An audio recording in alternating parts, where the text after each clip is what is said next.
Lumabas po sa balita na talamak pala itong ganitong bentahan ng mga baby online.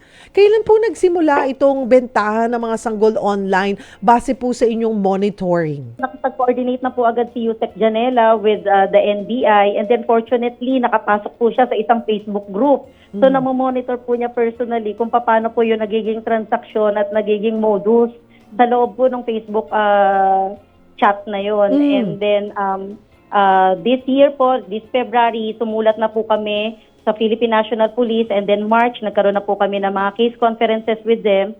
And then last week po, masaya po kami na na-inform kami na nagkaroon po ng successful operation at may nahuli nga po ng mga child traffickers at mismong nanay pa po ng bata. Yung nahuli nga po dito sa particular case na to. Doon po sa sinabi nyo, naging bahagi or nakapasok doon sa Facebook group or chat si Yusek Janela. Mukhang hindi ko po yata dapat nasabi yun. Ayun. Pero, okay lang po. Pero paano daw yung siste? Paano daw po yung siste? Paano yung galawan? Opo.